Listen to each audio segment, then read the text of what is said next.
और चलिए अब उत्तराखंड की खबरों का रुख कर लेते हैं, जहां उत्तराखंड मंत्रिमंडल ने 19 अगस्त से हो रहे राज्य विधानसभा के मानसून सत्र से पहले अल्पसंख्यक शिक्षा विधेयक 2025 को मंजूरी दे दी है। आधिकारिक सूत्रों ने बताया कि सीएम धामी की अध्यक्षता में हुई राज्य मंत्रिमंडल की बैठक में मंजूर किए गए इस विधेयक के तहत प्रदेश में मुस्लिम समुदाय के साथ साथ सिख, जैन, ईसाई और पारसी समुदाय के शिक्षण संस्थानों को भी अल्पसंख्यक शिक्षण संस्थान का दर्जा प्राप्त होगा। इस विधेयक में एक ऐसे प्राधिकरण के गठन का प्रावधान है जिससे सभी अल्पसंख्यक समुदायों द्वारा स्थापित शैक्षणिक संस्थानों को मान्यता लेनी पड़ेगी। ये प्राधिकरण इन संस्थानों में शैक्षिक उत्कृष्टता को सुविधाजनक बनाने और उसे बढ़ावा देने का कार्य करेगा। इससे अल्पसंख्यक वर्ग के बच्चों को गुणवत्तापूर्ण शिक्षा मिले और उनका शैक्षणिक विकास हो सके।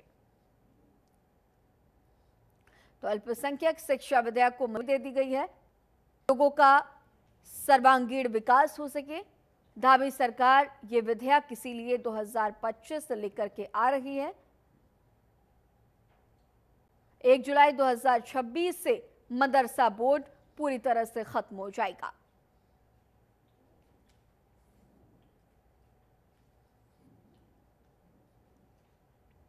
और वहीं उत्तराखंड में भारी बारिश का दौर जारी है। पहाड़ से मैदान तक कहीं कहीं तीव्र बारिश हो रही है। मौसम विभाग ने अगले 24 घंटे में बागेश्वर, चमोली, चंपावत, देहरादून, पिथौरागढ़, रुद्रप्रयाग, टेहरी और उत्तरकाशी में भारी बारिश की चेतावनी जारी की है। निचले इलाकों में बाढ़ की आशंका जताई गई है और इसके बाद राज्य आपातकालीन परिचालन केंद्र ने संबंधित जिलों के जिलाधिकारियों को पत्र भेजते हुए सावधानी बरतने को कहा है। प्रदेश में बारिश के बाद सड़कों पर जगह जगह मलबा भी इकट्ठा हो चुका है और इससे 6 राष्ट्रीय राजमार्ग सहित 187 सड़कें बंद है और इसमें ग्रामीण क्षेत्र की 104 सड़कें शामिल हैं। पिथौरागढ़ जिले में धारचूला तवाघाट राष्ट्रीय राजमार्ग में पहाड़ों से बड़े पत्थर आ चुके हैं और इससे राजमार्ग में वाहनों की आवाजाही बंद है। तो अगले 24 घंटे में भारी बारिश का अलर्ट जारी किया गया है। कहां पर आपको ये भी बताएंगे ग्राफिक्स के जरिए। बागेश्वर में भारी बारिश का अलर्ट है, चमोली में भी भारी बारिश का अलर्ट अगले 24 घंटे के लिए जारी किया गया है मौसम विभाग की तरफ से। साथ ही अगर चंपावत की बात करें तो चंपावत में भी भारी बारिश का अलर्ट जारी किया गया है। इसके साथ ही साथ देहरादून में भी अगले 24 घंटे में भारी बारिश का अलर्ट मौसम विभाग की तरफ से जारी किया गया। साथ ही पिथौरागढ़ में भी भारी बारिश का अलर्ट है, मौसम विभाग ने इसे लेकर के भी जानकारी साझा की है। रुद्रप्रयाग की अगर हम बात कर ले तो रुद्रप्रयाग को लेकर के भी मौसम विभाग ने जानकारी साझा की, यहाँ पर भी भारी बारिश का अलर्ट है। टिहरी की अगर हम बात कर ले तो यहाँ पर भी अगले 24 घंटे में भारी बारिश का अलर्ट मौसम विभाग की तरफ से जारी किया गया। इसके साथ ही साथ उत्तरकाशी में भी भारी बारिश का अलर्ट है। अब भारी बारिश में कई जिलों में सड़कें बंद कर दी गई हैं, आपको ये भी बताएंगे। अल्मोड़ा में 5 सड़कें बंद कर दी गई हैं, बागेश्वर में 15 सड़कें बंद कर दी गई हैं। चमोली की अगर हम बात कर लें तो यहाँ पर 21 जो सड़कें हैं वो प्रभावित हुई हैं, यहाँ पर 21 सड़कों को बंद कर दिया गया है। इसके साथ ही साथ देहरादून में 8 सड़कें बंद कर दी गई हैं। तो मौसम की ये मार और आवागमन बुरी तरह से बाधित होता हुआ नजर आ रहा है। नैनीताल में 5 सड़कें बंद कर दी गई हैं। अगर हम पौड़ी का जिक्र कर ले तो पौड़ी में 31 सड़कें बंद कर दी गई हैं। इसके साथ ही साथ पिथौरागढ़ की अगर बात कर ले तो यहाँ पर 28 सड़कों को भारी बारिश की वजह से बंद कर दिया गया है। साथ ही अगर रुद्रप्रयाग का जिक्र करते हैं तो यहाँ पर 23 सड़कों को भारी बारिश की वजह से बंद कर दिया गया है। उधम सिंह नगर में 4 सड़कों को बंद किया गया है और वहीं उत्तरकाशी में 34 सड़कों को बंद किया गया है। तो ये भारी बारिश से कई जिलों में सड़कों को बंद कर दिया गया है। अगले 24 घंटे को लेकर के अलर्ट भी जारी किया गया है।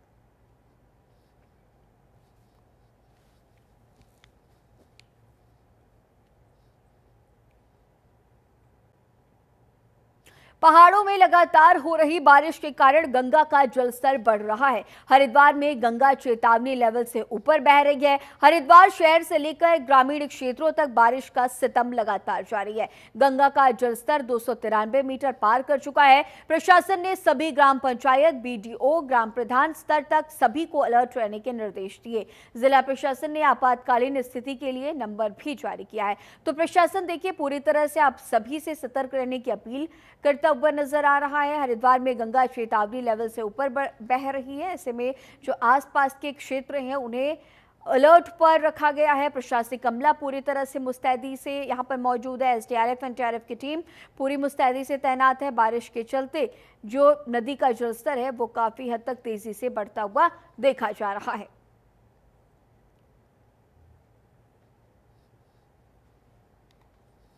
बारिश हो रही है पहाड़ों पर, उसकी वजह से आने का पानी का लेवल हमारा बढ़ रहा है, जिसमें 293 का लेवल हमारा चल रहा है, जो कि हमारा 293 अलर्ट लेवल होता है और 294 खतरे का निशान है।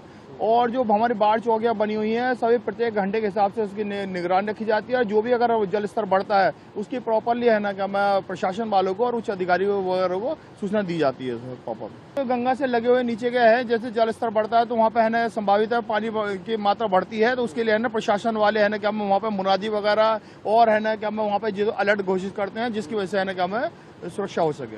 बाढ़ चौकियां हमारी सभी जगह बनी हुई हैं बिल्कुल, और फ्लड कंट्रोल रूम भी बना हुआ है, जिसमें प्रॉपरली हमारे जब सभी जूनियर इंजीनियर के प्रत्येक है ना घंटे के हिसाब से यानी पर तो 8-8 घंटे की ड्यूटी लगी हुई है और प्रॉपर निगरानी रखी हुई है। उत्तराखंड में मानसूनी बारिश जारी है और इसके चलते नदी नाले गाढ़ गदेरे उफान पर बह रहे हैं। कई जगहों पर सड़कें बाधित हैं तो कई जगहों पर भूस्खलन से नुकसान भी पहुंचा है। रुद्रप्रयाग जिले में भी लगातार बारिश का सितम जारी है। बारिश के चलते द्वितीय केदार भगवान महमदेश्वर धाम को जोड़ने वाला मार्ग भी बंद हो गया। करीब 50 मीटर हिस्सा ध्वस्त हो गया है और इस कारण यात्री भी अलग अलग पड़ावों में फंसे हुए थे। इन्हें सुरक्षित पार कराकर उनके गंतव्य के लिए भेजा गया है। तो आप देखिए कि किस तरह की स्थितियां बनी हुई हैं। तस्वीरों में आप देखिए लोगों को सुरक्षित यहां से बाहर निकाला जा रहा है। तो लगातार मानसून की मार और उत्तराखंड के लोग इससे बुरी तरह से प्रभावित होते हुए नजर आ रहे हैं। खतरे के निशान से ऊपर अलकनंदा नदी बह रही है। ऐसे में जो यहाँ पर प्रशासनिक अमला मौजूद है सुरक्षा के लिहाज से, ताकि लोगों को सुरक्षित तरीके से बाहर निकाला जा सके और यहाँ पर पैदल मार्ग से वॉश आउट कराया जा रहा है। बद्रीनाथ नेशनल हाईवे पागल नाला भनेर पानी और कमेटा के पास भूस्खलन के कारण बंद हो गया। इन दिनों मानसून का तांडव पहाड़ी राज्यों में देखने को मिल रहा है। बारिश के बाद हुई तबाही की तस्वीर लोगों को डरा रही है। लगातार हो रही बारिश से कई नदियां उफान पर बह रही हैं। वहीं लगातार हो रही बारिश के चलते बद्रीनाथ नेशनल हाईवे पागल नाला भनेर पानी और कमेटा के पास भूस्खलन के कारण बंद हो गया है। मार्ग को सुचारू करने का काम चल रहा है।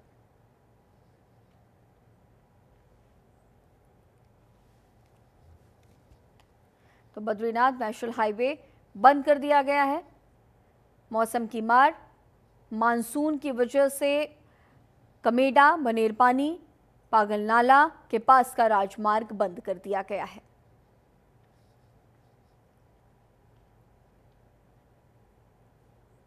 आपदा प्रभावित क्षेत्रों में राहत कार्य बिना रुके जारी है। खराब मौसम और दुर्गम भौगोलिक परिस्थितियों के बावजूद भी राहत कर्मियों का हौसला कम नहीं हुआ। जिलाधिकारी के नेतृत्व में राहत कार्यों को गति मिल रही है। कर्मियों द्वारा भागीरथी नदी में राफ्ट उतारकर घरेलू गैस सिलेंडर और अन्य आवश्यक सामग्री नदी के एक छोर से दूसरे छोर तक पहुंचाई गई। वहां से ये सामग्री प्रभावित गांवों तक भेजी गई है और इसके अलावा धराले सहित अन्य सीमांत गांवों में खाद्यान्न वितरण भी किया गया है। जिला प्रशासन ये सुनिश्चित कर रहा है कि प्रत्येक प्रभावित परिवार तक समय पर राहत सामग्री पहुंचाई जाए। प्रभावित क्षेत्रों में राहत सामग्री, रसद और आवश्यक संसाधनों की आपूर्ति लगातार जारी है। इससे स्थानीय निवासियों को बड़ी राहत मिल रही है।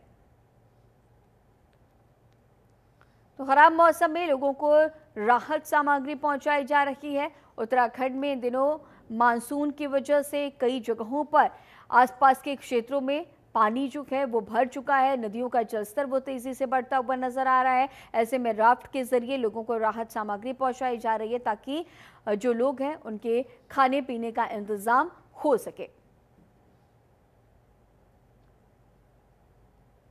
तो आप तस्वीरों में देखिए खराब मौसम में लोगों को ये राहत सामग्री मुहैया कराई जा रही है। आपदा पीड़ित लोगों तक सहायता पहुंचाई जा रही है।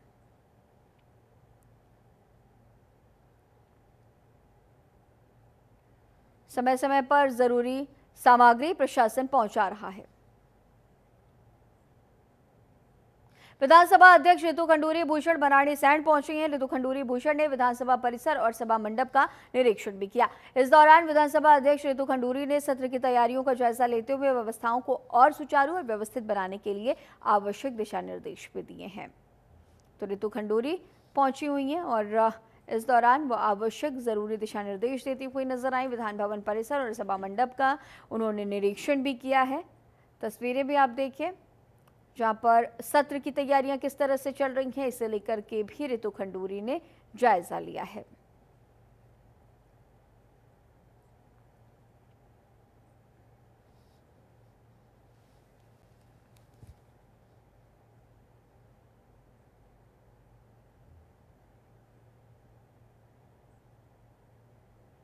उत्तराखंड विधानसभा के मानसून सत्र को लेकर विधानसभा अध्यक्ष रितु खंडूरी भूषण ने कहा कि गैरसैंण के भराड़ीसैंण विधानसभा में सत्र कराने को लेकर पूरी तैयारियां हैं। भराड़ीसैंण विधानसभा में 19 अगस्त से 22 अगस्त तक विधानसभा का मानसून सत्र किया गया है।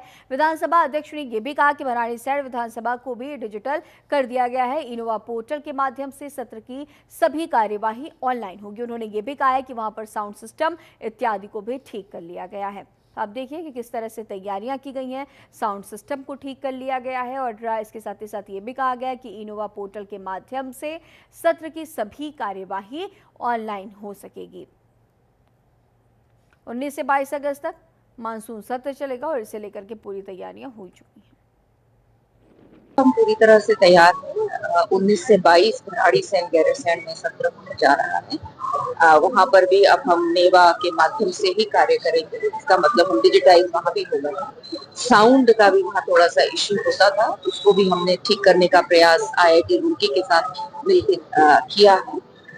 साथ ही साथ छोटे छोटे और भी काम है, उनको हमने वहां पर प्रयास किया है कि जो सदन हो, जो सत्र हो, वो अच्छे माहौल में हो और आराम से। उत्तराखंड विधानसभा का मानसून सत्र 19 अगस्त से 22 अगस्त तक गैरसैंण में आयोजित किया जा रहा है, लेकिन सत्र से पहले विपक्ष लगातार सत्र की समय अवधि को बढ़ाने की मांग करता रहा। अब वहीं कांग्रेस के वरिष्ठ नेता और पूर्व कैबिनेट मंत्री हरक सिंह रावत ने गैरसैंण में होने जा रहे सत्र को लेकर बयान देते हुए कहा कि जब मैं सच बोलता हूं तो बहुतों को दिक्कत होती है। गैरसैंण में सत्र कराना उत्तराखंड की जनता के साथ धोखा करना होता है। पक्ष और विपक्ष आपस में मिलकर 3 दिन में सत्र को निपटा देते हैं और हेलीकॉप्टर का इंतजार किया जाता है कि कब यहां से भागा जाए। पूर्व कैबिनेट मंत्री ने गैरसैंण में होने जा रहे सत्र में होने वाली व्यवस्थाओं को लेकर भी सवाल खड़े किए। हरक सिंह रावत का कहना है कि विधायकों और मंत्रियों के लिए व्यवस्थाएं की जाती हैं, लेकिन अन्य कर्मचारियों के लिए कोई व्यवस्था ही नहीं होती, इसीलिए गैरसैंण के नाम पर सिर्फ धोखा दिया जा रहा है। तो गैरसैंण में सत्र कराना जनता को धोखा देना है, ऐसा हरक सिंह रावत का ये कहना है। और सत्र को लेकर के यहाँ पर तैयारियां हो चुकी हैं। विधानसभा सत्र पर सवाल खड़े करते हुए अब हरक सिंह रावत नजर आ रहे हैं। उन्होंने कहा कि सच बोलूंगा तो लोगों को दिक्कत होगी। गैरसैंण में इस बार सत्र का आयोजन और हरक सिंह रावत का ये कहना कि गैरसैंण में सत्र कराना जनता को धोखा देना है।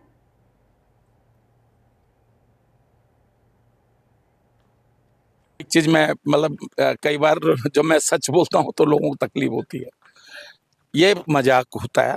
देखिए, मैं जब खुद भी मंत्री था, चाहे भाजपा सरकार में मंत्री था, चाहे कांग्रेस सरकार में मंत्री था, ये धोखा होता है उत्तराखंड के लोगों के साथ। जब सत्र होता है तो 3 दिन में दोनों पक्ष विपक्ष मिल जाते हैं और फिर शोर शराबा करके और 2-3 दिन के अंदर निपटा देते हैं। सब लोग हेलीकॉप्टर का इंतजार करते हैं कि कब भागे हम लोग। तो ये जो अच्छा, दूसरी चीज क्या है कि मंत्रियों के लिए तो व्यवस्था हो गई, विधायकों के लिए भी व्यवस्था हो गई, लेकिन जो स्टाफ होता है, ड्राइवर है कि स्टाफ है, उसके लिए कोई व्यवस्था नहीं होती है। वो लोग गाड़ियों में सोते हैं, उनके खाने की व्यवस्था नहीं होती है। और इसलिए मैं सोचता हूँ ये जो गैरसैंण के नाम पर सिर्फ धोखा दिया जा रहा है। एक चीज, नैनीताल में नेता प्रतिपक्ष यशपाल आर्य के साथ हुई घटना से आक्रोशित कांग्रेस अनुसूचित जाति विभाग ने मुख्यालय पौड़ी में बीजेपी सरकार के खिलाफ जोरदार प्रदर्शन किया। जिला अध्यक्ष अनुसूचित जाति विभाग के नेतृत्व में कार्यकर्ताओं ने बीजेपी सरकार का पुतला दहन कर विरोध जताया है। उन्होंने आरोप लगाया कि जिला पंचायत अध्यक्ष चुनाव के दौरान नेता प्रतिपक्ष और उनके साथियों के साथ मारपीट की गई, लेकिन सरकार ने दोषियों के खिलाफ कोई कार्रवाई नहीं की। श्रीकांत ने घटना की निंदा करते हुए कहा कि दोषियों पर कार्रवाई न करना बताता है कि ये सरकार की निगरानी में हुआ है, इससे सरकार की नाकामियां उजागर हुई हैं।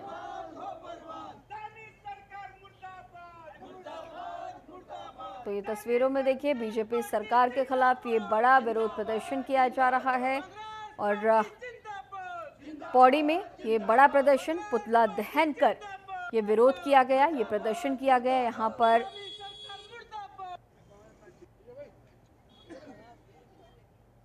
आज पुतला दहन कार्यक्रम अनुसूचित जाति प्रदेश कांग्रेस के नेतृत्व में आज पूरे प्रदेश में इस कार्यक्रम का आयोजित किया गया था और इसी के चलते हुए आज पौड़ी जिले मुख्यालय में भी अनुसूचित जाति विभाग की टीम ने और समस्त कांग्रेस की और सब कांग्रेस की टीम ने मिलकर पुतला दहन कार्यक्रम किया। आपने देखा होगा कि विगत अभी कुछ समय पूर्व जो जिला पंचायत चुनाव यहाँ पे देखने को मिले थे, अध्यक्ष के चुनाव जो हुए थे, उसमें जो नैनीताल पंचायती चुनाव में अध्यक्ष चुनाव में जो आपने एक भारतीय जनता पार्टी का जो एक आप लोगों ने जो एक दुष्कर्म देखा है, जो एक तानाशाही देखी और एक उन लोगों ने जिस तरह की हरकतें पैदा करी, जो हमारे नेता प्रतिपक्ष यशपाल आर्य जी पे जो उन्होंने हाथापाई करी और उनके पुत्र पे और हमारे जो उप नेता प्रतिपक्ष है वहाँ पे, इन सभी लोगों पे जो नेताओं पे करी और जबरन वहाँ पे अपने गनों के माध्यम से, अपने दलबल के माध्यम से भारतीय जनता पार्टी के लोगों ने जिस तरीके से उनको हमारे जो वोटर्स थे, जिला पंचायत सदस्य, उनको उठा के वहां से लेके गए, ये अपने आप में एक बहुत सोचने का विषय है। वाकई में इस समय उत्तराखंड की जनता को इस बात को सोचना पड़ेगा कि वाकई में कि भारतीय जनता पार्टी किस तरह की तानाशाही इस प्रदेश। बीजेपी मुख्यालय देहरादून में पूर्व केंद्रीय मंत्री डॉक्टर रमेश पोखरियाल निशंक ने सरकार द्वारा गैरसैंण में विधानसभा सत्र आयोजित करने के फैसले को ऐतिहासिक बताया। उन्होंने कहा कि पहाड़ प्रदेश में कई तरह की चुनौतियां हैं। वहीं उन्होंने ये भी कहा कि गैरसैंण में सत्र आयोजित करने का ये कदम उत्तराखंड की जनभावनाओं का सम्मान है और लंबे समय से चली आ रही मांग को पूरा करता है। निशंक ने इसे पर्वतीय क्षेत्रों के विकास और राजनीतिक सशक्तिकरण की दिशा में मील का पत्थर करार दिया है। तो गैरसैंण में सत्र आयोजित किया जा रहा है और इसे लेकर के जहां एक तरफ हरक सिंह रावत ने ये कहा कि अगर मैं बोलूँगा तो इससे बहुतों को आपत्ति होगी, बहुत लोगों को परेशानी होगी, और अब वहीं दूसरी तरफ बीजेपी के लीडर ये कह रहे हैं कि ये ऐतिहासिक निर्णय है, ऐतिहासिक फैसला है। पूर्व केंद्रीय मंत्री हैं डॉक्टर रमेश पोखरियाल और उन्होंने इसे ऐतिहासिक निर्णय बताया। हम लोग तो पहाड़ के लोग हैं, हमने तो उन परिस्थितियों में सुबह शाम रात और दिन काम किया है और कर रहे हैं। और पहाड़ ने तो ये जो उत्तराखंड है, ये तो देश का स्वाभिमान और सम्मान है।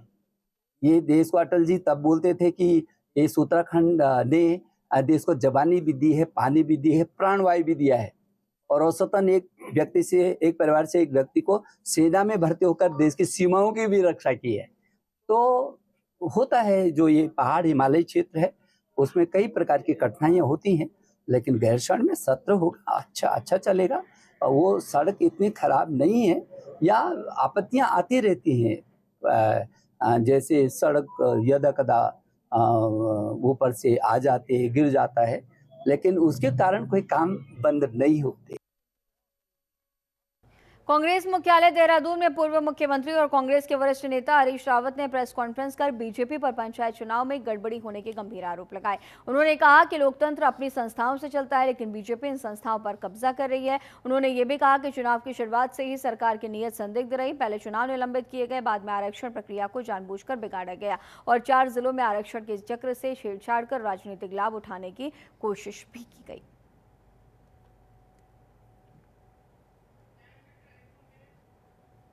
इतनी बड़ी साजिश हुई है कि लास्ट के जब वोट रह गए तो उसमें जब कांग्रेस का वोट रह गया, ये उसको आने में जरा से देर होगी तो पेनी बदल दिया गया। जब वो बाहर से पेनी नहीं ले गया अपने साथ, तो अंदर जो उसने लाइन खींची तो किससे खींची इसकी लाइन, तो उसके लिए भिन्न प्रकार का पेन रख करके, ताकि 9-9 की जो टाई थी उसमें जो है भाजपा 10-8 से वो जीत जाए। इसके लिए जो है इस तरीके से, मतलब हर तरीके से, तो ये धामी सरकार ने पुलिस प्रशासन, पहले धन बल, पुलिस प्रशासन और गुंडा तत्वों के समन्वय से ये चुनाव परिणामों का जिला पंचायत और क्षेत्र पंचायत का अपहरण किया है। हरियाणा के पूर्व कैबिनेट मंत्री मंगलौर विधानसभा उपचुनाव में बीजेपी के प्रत्याशी रहे करतार सिंह भड़ाना ने सिक्खर और भगवानपुर चंदनपुर ग्राम में धन्यवाद सभा का आयोजन कर क्षेत्र की जनता को संबोधित किया। इस दौरान उन्होंने सिक्खर में 5 लाख और भगवानपुर चंदनपुर में 10 लाख रुपए गांव के विकास कार्यों में देने की घोषणा की। मंगलौर विधानसभा उपचुनाव के बीजेपी प्रत्याशी रहे करतार सिंह भड़ाना ने कहा कि मंगलौर विधानसभा उपचुनाव में क्षेत्रीय जनता ने उन्हें अपना बहुमूल्य वोट और स्नेह दिया, इसके लिए वो जीवन भर क्षेत्रीय जनता के कर्जदार रहेंगे। उन्होंने ये भी कहा कि चुनाव के दौरान उन्होंने वादा किया था कि वो जीते हुए विधायक से ज्यादा काम करेंगे। इसको पूरा करने के लिए वो लगातार जनता के बीच में पहुंच रहे हैं और जनता का उन्हें भरपूर प्यार भी मिल रहा है।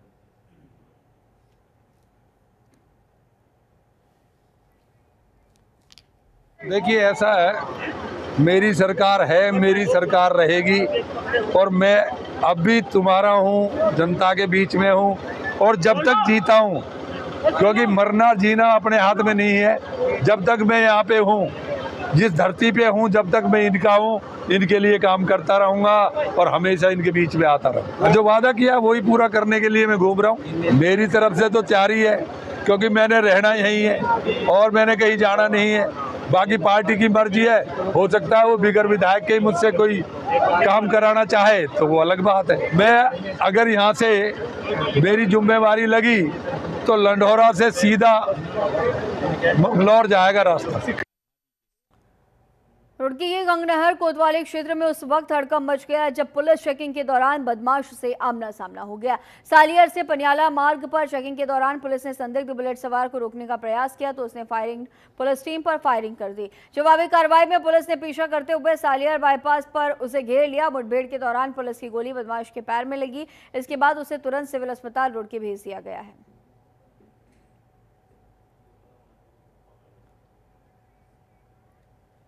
थाना गंगनहर में पनियाला कट के पास में एक वाहन चेकिंग के दौरान आज एक एनफील्ड मोटरसाइकिल में एक व्यक्ति को रोकने का प्रयास किया गया तो उसके द्वारा पुलिस पर फायर करते हुए वहां से भागने का प्रयास किया।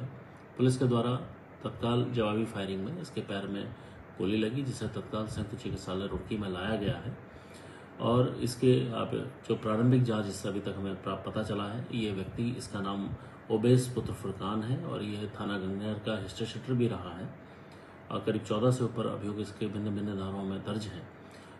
अभी जो प्रारंभिक जानकारी हमें मिली है, अभी कुछ दिन पूर्व एक बच्चे के रेप के और पोक्सो एक्ट के तहत ये व्यक्ति वांछित भी चल रहा था। अभी डॉक्टर ने इसको खतरे से बाहर बताया है।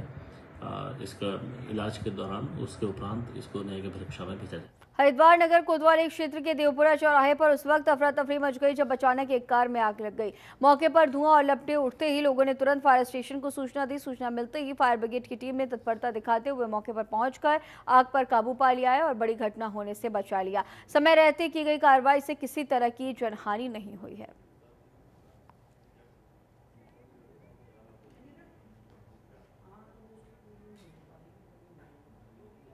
और इस बुलेटिन में फिलहाल इतना ही। खबरों का सिलसिला लगातार जारी रहेगा। बने रहिए जनतंत्र टीवी के साथ।